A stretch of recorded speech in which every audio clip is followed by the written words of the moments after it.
जीवन, पृथ्वी का एक अमूल्य रत्न जो इस ग्रह के कोने कोने में फैला हुआ है। आकाश में, जल में, थल में, पृथ्वी पर हर जगह जीवन संचालित हो रहा है। पृथ्वी के सबसे जटिल प्राणियों में से एक हम इंसानों का आज इस ग्रह पर राज है। पृथ्वी की बाकी सभी प्रजातियां अभी भी भोजन के लिए एक दूसरे से लड़ रही हैं, लेकिन हम इंसान सारी बेड़ियों को तोड़ दूसरे ग्रहों पर भी जाने की शक्ति रखते हैं। आज पृथ्वी पर कई तरह की प्रजातियां हैं, लेकिन वैज्ञानिक कहते हैं कि पृथ्वी पर जीवन का मूल बीज एक ही था। उसी मूल बीज से विकसित होकर जीवन की अलग अलग शाखाएं निकलती गईं, और आज हम इंसान जीवन रूपी इसी विशालकाय वृक्ष की एक छोटी सी शाखा मात्र हैं। हम इंसानों को आज का इंसान बनने में करीब 4 अरब सालों का वक्त लगा है। आज हम इंसानों का इस ग्रह पर राज न होता अगर हमारे पूर्वज प्रकृति की मार को झेलते हुए नेचुरल सिलेक्शन को न अपनाते। नेचुरल सिलेक्शन प्रकृति का एक बेरहम नियम है। जो बलवान होता है वही अपनी पीढ़ी को आगे बढ़ा सकता है, और निर्बल को यह प्रकृति स्वीकार नहीं करती। चलिए नेचुरल सिलेक्शन को समझने के लिए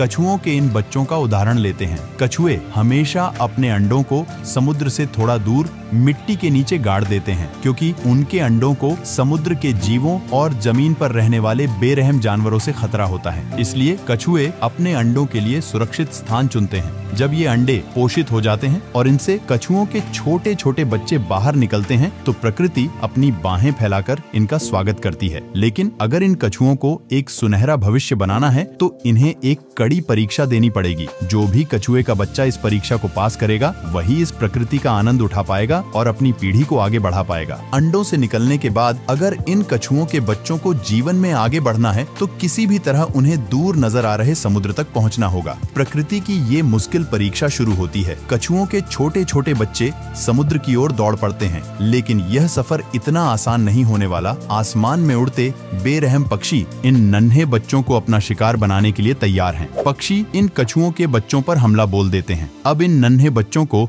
अपनी मंजिल तक पहुंचने के लिए तेजी से भागना होगा। यदि वे आज तेजी से नहीं भागेंगे तो वे कभी भी इस प्रकृति का आनंद नहीं ले पाएंगे। जो शक्तिशाली होते हैं वे अपनी मंजिल पर पहुंच जाते हैं, और जो कमजोर होते हैं उनके लिए प्रकृति में कोई जगह नहीं होती। जब शक्तिशाली कछुओं के बच्चे अपनी मंजिल पर पहुंचते हैं तो समुद्र की लहरें अपने आगोश में उन्हें समेट लेती हैं। अब ये नन्हे बच्चे प्रकृति का आनंद ले सकते हैं और बड़े होकर अपनी नई पीढ़ी को आगे बढ़ा सकते हैं। प्रकृति के इसी चुनाव को नेचुरल सिलेक्शन कहते हैं। हम इंसान अनेकों बार नेचुरल सिलेक्शन की प्रक्रिया से गुजरे हैं, और आज भी हम इसी प्रकृति के इस परीक्षा से गुजर रहे हैं। पिछले 4 अरब वर्षों से हम प्रकृति के इस प्रकोप को सहते हुए आगे बढ़े हैं। हमने अनेकों बार महाप्रलय का सामना किया है और अनगिनत प्रजातियों को विलुप्त होते देखा है, लेकिन हमने कभी भी जीने की जिद नहीं छोड़ी, और इसी जिद के कारण हमारा जीवन का सफर बेहद रोमांचक रहा है। दोस्तों, आज की इस वीडियो में हम एक रोमांचक यात्रा पर निकलेंगे। हम अपने अतीत की ओर रुख करेंगे और जानेंगे कि किस प्रकार सिंगल सेल से लेकर आज के जटिल जीवन की रचना हुई। हम यह भी समझेंगे कि कैसे हमने नेचुरल सिलेक्शन को अपनाया और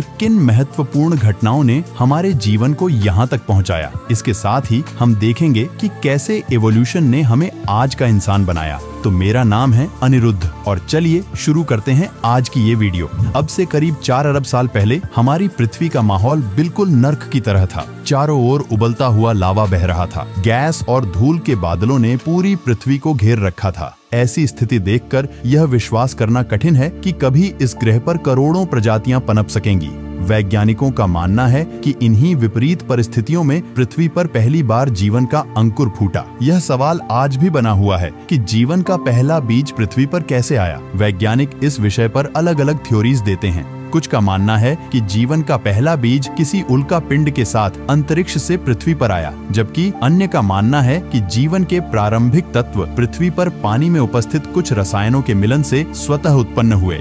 आपका, मेरा और इस पृथ्वी पर मौजूद सभी जीवों का सफर 4 अरब साल पहले इसी नर्क जैसे वातावरण में पानी के भीतर एक कोशिका के रूप में, अर्थात एक सिंगल सेल के रूप में शुरू हुआ। यह जो आप सेल देख रहे हैं यही हमारा पूर्वज है, और पृथ्वी पर जीवन का सबसे पहला बीज 4 अरब साल पहले इसी सेल ने जीवन की नींव रखी थी। आज हम जिस रूप में हैं, उस यात्रा की शुरुआत इसी सेल के अंदर DNA के रूप में छिपे कुछ कोड्स और सूचनाओं के साथ हुई थी। इस सेल में मौजूद जीन इंफॉर्मेशन को बाहर भेजने में सक्षम थे। लगभग 50 करोड़ साल तक पृथ्वी पर जीवन सिंगल सेल के रूप में ही बना रहा। फिर 50 करोड़ साल बाद जीवन ने एक नया मोड़ लिया। आज से करीब 3.5 अरब साल पहले इस सिंगल सेल ने खुद की कॉपी बनाना शुरू कर दिया और अपने जैसे ही एक क्लोन का निर्माण करने लगा। यह एक अद्भुत घटना थी, क्योंकि एक सेल का अपने ही क्लोन का निर्माण करना जीवन के एक नए रूप का जन्म था और इस प्रक्रिया के माध्यम से पुराने सेल एक नई पीढ़ी को जन्म दे सकते थे। यदि यह सेल खुद का क्लोन बनाने में सक्षम नहीं होती तो पृथ्वी पर जीवन उसी समय समाप्त हो गया होता जब जीवन के पहले बीज ने जन्म लिया था। यह प्रक्रिया 2 अरब सालों तक चलती रही। पुराने सेल अपना कॉपी बनाते और अपनी जानकारी एक पीढ़ी से दूसरी पीढ़ी तक पहुंचाते रहे। लेकिन 2 अरब साल बाद एक और महत्वपूर्ण घटना घटी। 2 सेल आपस में मर्ज हो गए और उनके जीन आपस में मिलकर एक हो गए। अब यह मर्ज्ड सेल खुद का क्लोन बनाने लगे, जिसमें एक नहीं बल्कि दोनों सेल के जीन मौजूद थे। इस घटना के बाद जीवन की विभिन्न शाखाएं निकलने लगी। इन सेल्स में म्यूटेशन होने लगा और मल्टी सेल्यूलर ऑर्गेनिजम्स यानी बहुकोशिकीय जीवों का विकास होने लगा। जीवन धीरे धीरे अधिक जटिल होता गया। इन सेल्स से पानी के भीतर नई नई प्रजातियां विकसित होती गईं, जिनमें से एक प्रजाति के जीव हमारे पूर्वज थे, जिनसे हम बने। ये हैं महज 3 इंच लंबे वाटर वॉर्म, जो लगभग 5.5 मिलियन साल पहले पाए जाने वाले हमारे पूर्वज हैं। ये वॉर्म अब भी पूरी तरह से अंधे हैं, क्योंकि उन्हें अब तक प्रकाश देखने की आवश्यकता ही महसूस नहीं हुई। इस कारण प्रकृति ने अभी तक उन्हें आंखें नहीं दी हैं। लेकिन अब वह समय आ चुका है जब उन्हें अपनी पीढ़ी को आगे बढ़ाने और खतरों से बचने के लिए आंखों की आवश्यकता है। इसके बाद करीब 20 मिलियन साल लगे ऐसे सेल्स विकसित होने में जो प्रकाश का अनुभव कर सकें। अब फाइनली इन वाटर वॉर्म के अंधकार का अंत हो गया। अब वे पहली बार इस रंगीन दुनिया को अपनी आंखों से देख सकने में सक्षम हो गए थे, क्योंकि अब हमारे पूर्वजों की आंखें विकसित हो चुकी थीं। अब हमारे पूर्वज इस दुनिया को अपनी आंखों से देखने और खोजने के काबिल हो गए थे। लेकिन अब आंखों से देखी गई जानकारी को प्रोसेस करने के लिए एक और चीज की जरूरत थी। इस आवश्यकता को पूरा करने के लिए आंखों के पीछे एक छोटा सा मस्तिष्क विकसित होने लगा। हमारे पूर्वज अब इवोल्यूशन के चलते वॉर्म नहीं रहकर मछली जैसी आकृति के हो गए। हमारा दिमाग अब छोटे मोटे सिंपल डिसीजन ले सकता था और इंफॉर्मेशन को प्रोसेस कर सकता था। जैसा कि मैंने पहले बताया था, सेल्स में म्यूटेशन के कारण कई तरह की प्रजातियां विकसित हो गईं, जिनमें से कुछ खतरनाक भी थीं। हमें अब इन खतरनाक प्रजातियों से खतरा था। अगर हमें नेचुरल सिलेक्शन का हिस्सा बनकर जीवित रहना है तो हमें इन खतरनाक जीवों से बचना होगा, और एवोल्यूशन ने अपना काम किया। समुद्र के पानी में जीवित रहने के लिए अब हमारी स्किन कठोर हो चुकी थी। हमारे जबड़े और मजबूत दांत भी विकसित हो गए थे। अब हम छोटे मोटे शिकारियों से अपनी रक्षा करने में सक्षम थे। आज से 375 मिलियन साल पहले हम एक कवच युक्त मछली बन चुके थे। हमारी लंबाई लगभग 1 फुट थी और हमारा भोजन छोटी छोटी मछलियां थीं। लेकिन समुद्र पर तो अभी भी अन्य दैत्याकार जीवों का ही शासन था। हमारे पास अब सिर्फ 2 विकल्प थे, या तो इन समुद्री राक्षसों का शिकार बनकर अपनी यात्रा को यहीं समाप्त कर लें, या फिर जीवित रहने के लिए कोई दूसरा रास्ता खोजें। और हमने चुना उथले पानी का रास्ता। उथले पानी में समुद्री दैत्य नहीं आ सकते थे, लेकिन यहाँ पर भी एक चुनौती थी, ऑक्सीजन की कमी। अपने आप को बचाने के लिए 375 मिलियन साल पहले हमने कुछ ऐसा किया जो इससे पहले किसी मछली ने नहीं किया था। हमने पहली बार अपना मुंह पानी से बाहर निकाला और हवा में सांस ली। अब जो हवा हम अपने भीतर खींच रहे थे, उसके लिए हमारे शरीर में एक नए अंग का विकास हुआ, हमारे फेफड़ों का। अब हम एक संकरित प्राणी बन चुके थे जो हवा और पानी दोनों में सांस ले सकते थे। हमारे पास अब फेफड़े और गिल्स दोनों ही थे। आज के समय में हमारे गिल्स पूरी तरह से लुप्त हो चुके हैं, क्योंकि अब हमें उनकी आवश्यकता नहीं है और हम केवल फेफड़ों के सहारे ही जीवित रह सकते हैं। लेकिन हमारे शरीर में अभी भी गिल्स की मैकेनिज्म का अवशेष बना हुआ है, जिसके कारण कभी कभी हमें हिचकियां आती हैं। लगभग 365 मिलियन साल पहले हमने अपने सिर को पानी से बाहर निकाला और एक नई दुनिया को एक्सप्लोर करने के लिए कदम बढ़ाया। पानी के बाहर हमारे सामने एक खूबसूरत दुनिया थी और पहली बार हमने पानी को छोड़कर जमीन पर कदम रखा, जहां एक नई दुनिया हमारा स्वागत करने के लिए तैयार थी। यह वह अद्भुत क्षण था जब हमने नए जीवन की तलाश में पानी को छोड़कर जमीन को चुना था। यहाँ हमारे लिए भोजन भी उपलब्ध था और सांस लेने के लिए हवा भी। टिकटालिक ये वही मछली थी जिसने पानी से बाहर निकलने का साहस किया था। लेकिन यहाँ पर सूर्य की रोशनी तेज थी, तो उससे बचने के लिए हमारी स्किन मोटी और सख्त होती गई। अब हमने जमीन पर जीने की कला सीख ली थी। हमारे पूर्वज अपने वंश को आगे बढ़ाने के लिए अंडे देते और कुछ समय बाद उनसे नवजात बच्चे बाहर निकलते, जिनका इस नई दुनिया में प्रकृति स्वागत करती। जब वे इस नई दुनिया को एक्सप्लोर करते तो उनकी जानकारी को प्रोसेस करने के लिए मस्तिष्क और अधिक विकसित होता गया। हमारी बुद्धि का विकास होता रहा और यह आवश्यक भी था, क्योंकि भविष्य में बुद्धिमानी के कारण ही हम जीवित रह पाएंगे। लेकिन हम पृथ्वी की इस जमीन पर अकेले नहीं थे। अन्य प्रजातियां भी हमारे साथ इस नई दुनिया का हिस्सा थीं। यहाँ भी हमारे कॉम्पिटिटर मौजूद थे, जिनसे हमें अपने भोजन के लिए संघर्ष करना पड़ता था। इस कंपटीशन को खत्म करने के लिए हमारी बॉडी में फिर से म्यूटेशन के चलते बदलाव आए और हमारे जबड़ों की मांसपेशियां अधिक मजबूत हो गईं। इससे हम बहुत तेजी से अधिक भोजन का उपभोग कर सकते थे। अब हम अपने कॉम्पिटिटर्स की तुलना में काफी अधिक शक्तिशाली हो चुके थे और उनके शिकार में भी सक्षम थे। लेकिन सब कुछ हमेशा स्थिर नहीं रहता। परिस्थितियां लगातार बदलती रहती हैं और ऐसा ही कुछ 250 मिलियन साल पहले हुआ। साइबेरिया में पिघले हुए चट्टानें पृथ्वी की क्रस्ट से बाहर निकलने लगी। इस मैग्मा के कारण हानिकारक कार्बन डाइऑक्साइड गैस ने सूरज की गर्मी को पृथ्वी के वातावरण में फंसा लिया, जिससे पृथ्वी का तापमान काफी बढ़ गया। सीधे शब्दों में कहूँ तो पृथ्वी पर ग्लोबल वार्मिंग बढ़ने लगी। इस नई स्थिति में वनस्पतियां धीरे धीरे समाप्त होने लगी। पौधों को खाने वाली प्रजातियां समाप्त होने लगी, जिससे मांसाहारी प्रजातियां भी धीरे धीरे खत्म हो गईं और देखते ही देखते पृथ्वी की 95% प्रजातियां विलुप्त हो गईं। बचे हुए 5% जीवों में हम भी शामिल थे और अन्य प्रजातियां जो भविष्य में डायनासोर बनने वाली थीं। धीरे धीरे प्रकृति का प्रकोप कम हुआ और पृथ्वी का वातावरण फिर से सुखद और अनुकूल होता गया।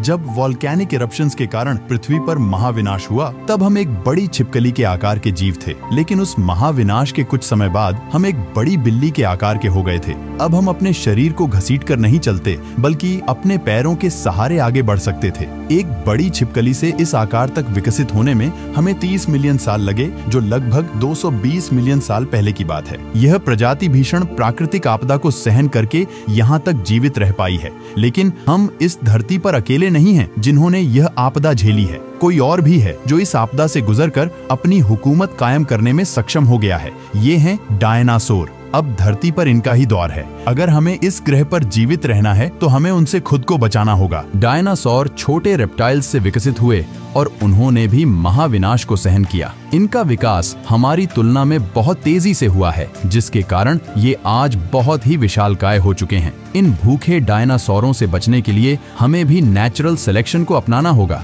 हमें ऐसा बनना होगा कि हम इनकी नजरों से छुप सकें। कई मिलियन सालों तक हम छुपते छुपाते जीवित रहे। आज से लगभग 66 मिलियन साल पहले नेचुरल सिलेक्शन के चलते हमारा आकार छोटा होता गया और हम एक छछूंदर की तरह दिखने लगे। हम जमीन के अंदर बिल बनाकर खुद को छुपाने लगे। अब हमें डायनासोरों के लिए देख पाना मुश्किल हो गया था। हमारे शरीर पर घने बाल थे जो सर्दी के समय खड़े हो जाते थे और हवा को कैद कर लेते थे, जिससे हमें गर्मी मिलती थी और ठंड से बचाव होता था। आपने देखा होगा कि सर्दियों में आज भी हमारे रोंगटे खड़े हो जाते हैं। हालांकि अब हमें इनकी उतनी जरूरत नहीं होती, इसलिए हमारे शरीर पर अब कम बाल हैं, क्योंकि अब हम अपने अनुकूल वातावरण बना सकते हैं और आर्टिफिशियल चीजों की मदद से अपने आप को वातावरण के अनुसार ढाल सकते हैं। हालांकि डायनासोरों का खतरा हमेशा बना रहता था, इसलिए हमें हमेशा सतर्क रहना होता था। जिससे पहले डायनासोर हमें देखें, उससे पहले हमें उनका आभास होना चाहिए था।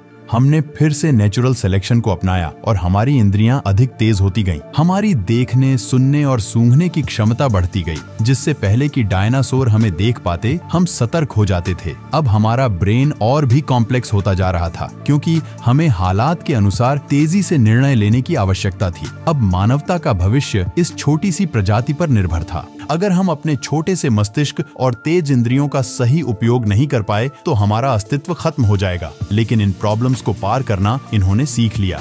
हम मनुष्यों के लिए यदि कोई अच्छी चीज हुई है तो वह डायनासोरों का अस्तित्व था। इन्हीं की वजह से आज हमारे पास एक तेज दिमाग और शक्तिशाली इंद्रियां हैं। हमारे पूर्वज पहले अंडे दिया करते थे, लेकिन उस समय की परिस्थिति ऐसी थी कि खुद की जान बचाना भी मुश्किल था। ऐसे माहौल में अपने अंडों की देखभाल करना असंभव था। इसलिए उन्होंने एक बार फिर से नेचुरल सिलेक्शन को अपनाया और प्रकृति ने उन्हें एक नई शक्ति प्रदान की। वह शक्ति थी जीवित बच्चों को जन्म देने की क्षमता। अब बच्चों का विकास शरीर के बाहर नहीं बल्कि माँ के गर्भ में होने लगा और उन नन्हे बच्चों को पोषण प्रदान करने के लिए हमारी ग्रंथियां विकसित होकर दूध देने वाली ग्रंथियों में बदल गईं। इस परिवर्तन के कारण हम इस योग्य हो गए कि अपने नन्हे बच्चों को दूध पिलाकर उनकी भूख मिटा सकें। इस नेचुरल सिलेक्शन की वजह से अब हमारी प्रजाति का इस दुनिया में जीवित रहना अधिक आसान हो गया। सिंगल सेल से इंसान बनने की इस यात्रा में यह हमारे लिए एक बहुत बड़ी उपलब्धि थी। इस छोटे से जीव से लगभग 4000 विभिन्न प्रजातियां विकसित हुईं, एक छोटे चूहे से लेकर विशाल व्हेल्स और हम इंसानों तक। यहीं से स्तनधारियों का दौर शुरू हुआ। लेकिन इस समय भी पृथ्वी पर डायनासोर्स का राज कायम था। हालांकि प्रकृति के आगे किसी की नहीं चलती। लगभग 65 मिलियन साल पहले पृथ्वी पर एक और महाविनाशकारी घटना घटी। एक माउंट एवरेस्ट के आकार की चट्टान अंतरिक्ष से तेजी से आई और मैक्सिको की खाड़ी में आकर टकराई। इस एस्ट्रॉइड के प्रभाव से पृथ्वी पर एक विनाशकारी महाप्रलय शुरू हो गया। धूल और धुएं के बादलों ने संपूर्ण पृथ्वी को अपनी चपेट में ले लिया। टक्कर की वजह से जगह जगह ज्वालामुखी फटने लगे और भयंकर भूकंपों ने पृथ्वी को हिलाकर रख दिया। पृथ्वी का तापमान इतनी तेजी से बढ़ा कि हर ओर आग ही आग थी। वनस्पतियां जलकर राख हो गईं और डायनासोर भी इस जलती हुई धरती पर राख में बदल गए। केवल डायनासोर ही नहीं बल्कि अन्य बड़ी बड़ी प्रजातियों के जीव भी इस प्रलय में दम तोड़ने लगे। यह आपदा इतनी भयंकर थी कि अब हमारे पास जीवित रहने का एकमात्र उपाय था कि हम पृथ्वी में बिल बनाएं और उनमें छुपकर अपने आप को सुरक्षित रखें। सौभाग्य से हम इस काम में कुशल हो चुके थे और हमने ऐसा ही किया। पृथ्वी पर जितने भी विशालकाय जानवर थे वे अब विलुप्त हो चुके थे। केवल छोटे छोटे जीव ही इस विनाशकारी आपदा में जीवित रह सके और सौभाग्य से हम उनमें से एक थे। इस प्रलय ने पृथ्वी की 95% से अधिक प्रजातियों को समाप्त कर दिया। धूल, राख और धुएं के बादलों ने सूर्य की रोशनी को ब्लॉक कर दिया था। पेड़ पौधे नष्ट हो गए। मैक्सिको की खाड़ी में शुरू हुई एक सामान्य आपदा कुछ ही क्षणों में एक महाप्रलय का रूप ले चुकी थी। लेकिन प्रकृति का एक नियम है, नवनिर्माण। किसी भी नए निर्माण से पहले पुराने निर्माण को समाप्त होना होता है। इस प्रलय ने विशालकाय जीवों को समाप्त कर एक नई प्रजाति को विकास का अवसर दिया और वह नई प्रजाति थी हम, मैमल्स। इस प्रलय में छोटे छोटे बग्स जैसे कि कॉकरोच आदि भी बच गए। अब हमारा भोजन केवल यही थे। इन्हें खाकर हमारे पूर्वजों ने अपनी भूख मिटाई और अपनी जान बचाई। आज हम इस धरती पर हैं तो इसमें बहुत बड़ा योगदान उन कॉकरोचों का भी है जिन्हें खाकर हमारे पूर्वज जीवित रह सके। अब पृथ्वी पर मैमल्स का दबदबा था। उस समय हमारा आकार मात्र 6 इंच का था। धीरे धीरे पृथ्वी की परिस्थितियों में फिर से बदलाव आया। महाप्रलय को अब 5 मिलियन वर्ष बीत चुके थे। वनस्पति जीवन ने फिर से पृथ्वी को हरा भरा कर दिया। पेड़ों पर फल लगने लगे और पकने लगे जिनमें वे सारे पोषक तत्व थे जो हमें चाहिए थे। सरल सी बात है, जितना ज्यादा हम खाएंगे उतना ही लंबा जीवन जिएंगे। लेकिन समस्या यह थी कि फल पेड़ों पर होते थे और हम जमीन पर रहते थे। तो प्रकृति ने हमें फिर से चुना और नेचुरल सिलेक्शन की वजह से हमारा विकास इस तरह हुआ कि अब हम बंदरों की तरह पेड़ों पर चढ़कर फल खा सकते थे। आज से 56 मिलियन साल पहले हम पेड़ों की नई दुनिया में पूरी तरह बस चुके थे। अब हमारा जमीन से कोई खास संबंध नहीं रहा, क्योंकि एक पेड़ से दूसरे पेड़ पर कूदकर हम अपना भोजन जुटा सकते थे। लेकिन हमारी दुनिया हमेशा ऐसी नहीं रहने वाली थी। आने वाले 10 मिलियन वर्षों के दौरान पृथ्वी का तापमान बदलता रहा। जंगल सूखने लगे और आकार में छोटे होते गए, जिससे भोजन की कमी बढ़ने लगी। इस स्थिति में नेचुरल सिलेक्शन ने फिर से भूमिका निभाई। हमारी पूंछ धीरे धीरे गायब हो गई। हमारे हाथ लंबे हो गए, जिससे हम अपने हाथों को फैलाकर फलों को आसानी से तोड़ सकते थे। हम हमेशा पेड़ों की शाखाओं से चिपके रहते थे। पृथ्वी के तापमान में आए बदलावों ने हमारे पूर्वजों को भी स्थायी रूप से बदल दिया। हम पृथ्वी के बदलते माहौल के अनुसार अपने आप को ढालते गए और प्रकृति हमें निरंतर बदलती रही। लेकिन पृथ्वी में होने वाला यह बदलाव यहीं नहीं रुका। अफ्रीकन और अरेबियन टेक्टोनिक प्लेट्स के खिंचाव के कारण ईस्ट अफ्रीकन रिफ्ट वैली बनी और इसके किनारों पर 3500 मील लंबी पर्वत श्रृंखलाएं बनी। पहले इंडियन ओशियन से उठने वाले बादल पूरे अफ्रीका में बरसते थे, लेकिन अब इन पर्वत श्रृंखलाओं ने उन बादलों को रोक दिया, जिससे इस क्षेत्र में सूखा पड़ने लगा। धीरे धीरे पेड़ खत्म होने लगे और जंगलों का अस्तित्व समाप्त होने लगा। परंतु सबसे बड़ी चुनौती यह थी कि हमारे पूर्वज अफ्रीका के उसी इलाके में फंसे हुए थे जहां सूखा पड़ा हुआ था। यह परिवर्तन बहुत महत्वपूर्ण था, क्योंकि अगर हमें भोजन नहीं मिला तो सिंगल सेल से इतने जटिल जीव तक का हमारा सफर यहीं रुक जाएगा। हमें अब खुद को बचाने के लिए कुछ ऐसा करना था जो हमारे किसी भी पूर्वज ने पहले कभी नहीं किया था। 4.5 मिलियन साल पहले हम आर्डिपिथेकस रामिडुस कहलाते थे। हमारी ऊंचाई लगभग 4 फीट थी और हमारा मस्तिष्क एक संतरे के आकार का था। यहाँ कभी घने जंगल हुआ करते थे, लेकिन अब सिर्फ गिने चुने पेड़ दिखाई देते थे। हम इन पेड़ों की टहनियों पर खड़े हो सकते थे, उन पर चल सकते थे और छोटी छोटी शाखाओं पर लगे फलों को खाने की कोशिश करते थे। लेकिन अब हमारी भूख को संतुष्ट करने के लिए पर्याप्त भोजन यहाँ नहीं था। जो भी पेड़ मौजूद थे वे दूर दूर तक फैले हुए थे, इसलिए अब हम एक पेड़ से दूसरे पेड़ पर कूदकर नहीं जा सकते थे। अब हमें उन अन्य पेड़ों तक पहुँचने के लिए जमीन पर उतरकर चलना पड़ा। आज से लगभग 4.4 मिलियन साल पहले हमने पहली बार जमीन पर चलना सीखा। अब हम केवल 2 पैरों पर चल सकते थे, जिससे हमारे हाथ फ्री हो गए थे और हम जमीन पर खड़े होकर पेड़ों से फल तोड़ सकते थे। इससे हमारा काम अधिक आसान और तेज हो गया था। हम अपने हाथों का उपयोग करके अधिक मात्रा में भोजन इकट्ठा कर सकते थे। अगले 1 से 2 मिलियन सालों तक हमारा एवोल्यूशन होता रहा और हमारा शरीर इस प्रकार से विकसित हुआ कि हम 2 पैरों पर तेजी से चलने लगे। हमने पेड़ों को छोड़कर खुले मैदानों की ओर बढ़ना शुरू कर दिया था। 2 पैरों पर चलने की वजह से हम तेजी से आगे बढ़ने लगे, जिससे हमें खाना, पानी और आश्रय ढूंढने में आसानी हुई। लेकिन 2 पैरों पर चलने के कारण बच्चे को जन्म देने में कठिनाइयां बढ़ गईं और पूरी तरह से विकसित बच्चे को जन्म देना आसान नहीं था। इस स्थिति में नेचुरल सिलेक्शन ने एक बार फिर से अपना प्रभाव दिखाया। हमने ऐसे बच्चों को जन्म देना शुरू कर दिया जो समय से पहले ही पैदा हो जाते। माँ की कोख में बच्चे का जो जरूरी विकास होना चाहिए था वह हो जाता और बाकी का विकास जन्म के बाद होता। आपने देखा होगा कि हम इंसान एक ऐसी प्रजाति हैं जिनके बच्चे जन्म लेने के बाद भी कमजोर होते हैं। उन्हें अपने पैरों पर चलने में कई महीने लग जाते हैं और माँ को उन्हें सालों तक दूध पिलाना होता है और उनकी देखभाल करनी होती है। तब जाकर उनका शरीर पूरी तरह से विकसित होता है। लेकिन आपने यह भी देखा होगा कि जानवरों के साथ ऐसा नहीं होता। जब कोई जानवर अपने बच्चे को जन्म देता है तो उसका बच्चा जन्म के कुछ ही मिनटों में चलने फिरने और दौड़ने लगता है, लेकिन इंसानों के बच्चों के साथ ऐसा नहीं होता। आज से करीब 3.2 मिलियन साल पहले हम ऑस्ट्रेलोपिथिकस थे। हम हमेशा अपने 2 पैरों पर चलते थे, लेकिन हमें जंगली जानवरों से बहुत खतरा था और हम उनसे तेज भी नहीं दौड़ सकते थे। पर हम अपनी बुद्धि का उपयोग कर जंगली जानवरों से बच सकते थे। हम लगातार अपनी सूझबूझ का इस्तेमाल करके इन खतरों से बचते रहे और समय के साथ हमारा दिमाग बड़ा होता गया। लगभग 2.3 मिलियन साल पहले हमारे दिमाग का आकार पहले से 2 गुना हो चुका था। इसी टाइम पीरियड में हम होमो हैबिलिस कहलाते थे, जिन्हें हैंडीमैन भी कहा जाता है, क्योंकि इन्होंने सबसे पहले पत्थर के औजार बनाए थे जो इनके पूरे भविष्य को बदलने वाले थे। अब हम पूर्वी अफ्रीका में इकलौते ऐसे प्राणी थे जो अपनी किस्मत का खुद निर्धारण कर सकते थे, क्योंकि अब हमारे पास पत्थर के औजार थे जिनका उपयोग हम शिकार के लिए कर सकते थे।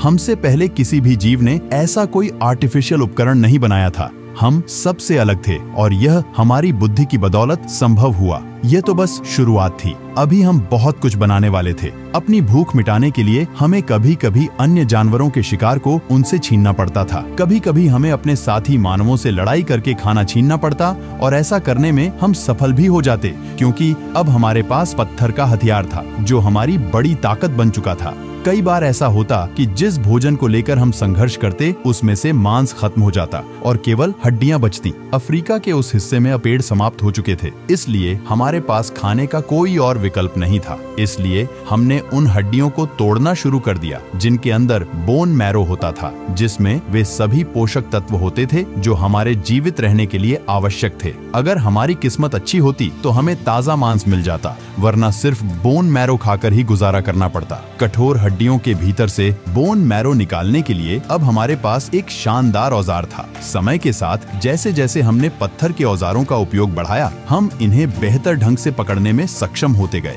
हमारे हाथों के अंगूठे धीरे धीरे बड़े होते गए, जिससे औजारों को पकड़ना और अधिक सुविधाजनक हो गया। आज भी हमारे दैनिक जीवन में अंगूठे का बहुत महत्वपूर्ण स्थान है। बिना अंगूठे के हमारा कार्य अधूरा ही रह जाता। जिस पेन को आप पकड़कर लिख सकते हैं, यह सब अंगूठे की वजह से ही संभव है। इसके अतिरिक्त हम अन्य चीजों को भी अपने हाथों में आसानी से पकड़ सकते हैं। यह सब केवल इसलिए हो सका क्योंकि लगभग 2 मिलियन साल पहले हमारे पूर्वजों ने पत्थर के औजारों का उपयोग किया था, जिसने हमारे शरीर की संरचना को बदल दिया। एवोल्यूशन चलता रहा और लगभग 1.8 मिलियन साल पहले हम होमो इरेक्टस बन गए। इससे पहले तक हम स्कैवेंजर थे जो दूसरों द्वारा किए गए शिकार को चुरा लेते थे। लेकिन अब हम शिकारी बन चुके हैं। अब हम स्वयं शिकार करते हैं और भोजन की कमी को दूर करते हैं। अब हमने अपनी प्रजाति के लोगों के साथ मिलकर काम करना शुरू कर दिया है। हम मिलकर शिकार करते हैं और साथ मिलकर भोजन करते हैं। अब हम इतनी तेज दौड़ सकते हैं कि अपने शिकार को गिरा सकें। फिर एक दिन एक अद्भुत घटना घटी। आसमान से बिजली गिरी और आग लग गई, जिसने हमें गर्माहट दी और ठंड से बचाया। उस आग में कुछ जंगली जानवर भी जलकर मारे गए। मांस हमारे लिए बहुत मूल्यवान था, इसलिए हमने उसे व्यर्थ जाने नहीं दिया। हमने पहली बार आग में भुना हुआ मांस खाया, जो बहुत ही स्वादिष्ट था और चबाने में भी आसान था। हमने आग जलाना सीख लिया, जो हमारी दुनिया को बदलने वाला था, क्योंकि अब प्रकृति की शक्ति हमारे हाथ में थी। आग हमें दूसरे जानवरों से सुरक्षा देती, ठंड से बचाती और सबसे महत्वपूर्ण बात यह कि अब तक हम कच्चा मांस खाते आ रहे थे, जिससे उसे चबाने और पचाने में हमारी शरीर को बहुत मेहनत करनी पड़ती थी। लेकिन आग की खोज ने यह कार्य आसान कर दिया। अब हम मांस को आग पर भूनकर ही खाते थे। भुने हुए मांस को चबाने में हमारे जबड़ों की मांसपेशियों को कम मेहनत करनी पड़ती और उसे पचाने में भी हमारे शरीर को कम ऊर्जा खर्च करनी पड़ती। अब यह बची हुई ऊर्जा हमारे दिमाग में खर्च होने लगी, जिससे हमारा दिमाग बड़ा होने लगा और हम अधिक बुद्धिमान होते गए। लेकिन अभी भी हम एक दूसरे से सही ढंग से बातचीत नहीं कर पा रहे थे, जिससे आपसी समझ बनाना हमारे लिए कठिन था। लेकिन नेचुरल सिलेक्शन ने यहाँ भी अपना काम किया। हमारे गले की मांसपेशियों में बदलाव आया, जिससे अब हम विभिन्न प्रकार की आवाजें निकाल सकते थे। हम बोलकर एक दूसरे से बात करने लगे। भाषा हमारे लिए बहुत बड़ा साधन साबित हुई। हमारे शरीर में यही एक पहेली बची थी, जिसे प्रकृति ने सुलझा दिया। आज से लगभग 2 लाख साल पहले सिंगल सेल से शुरू होकर जटिल जीवन के रूप में अरबों सालों की सर्वाइवल की जंग लड़ते हुए हम यहाँ पहुँचे। हम होमो सेपियंस, इस धरती के सबसे बुद्धिमान प्राणी, जिनका दिमाग बहुत बड़ा और शक्तिशाली हो चुका है। हमने औजारों का उपयोग करना सीखा, भाषा का इस्तेमाल करना सीखा, हमने खेती और पशुपालन सीखा, हमने कम्युनिटी में रहकर गाँवों और शहरों का निर्माण किया, हमने पहिए की खोज की, रेल बनाई, हवाई जहाज और रॉकेट विकसित किए। हमने अपना पहला कदम भोजन की तलाश में पेड़ों को छोड़कर जमीन पर रखा। लेकिन आज हम चंद्रमा पर भी अपना पहला कदम रख चुके हैं।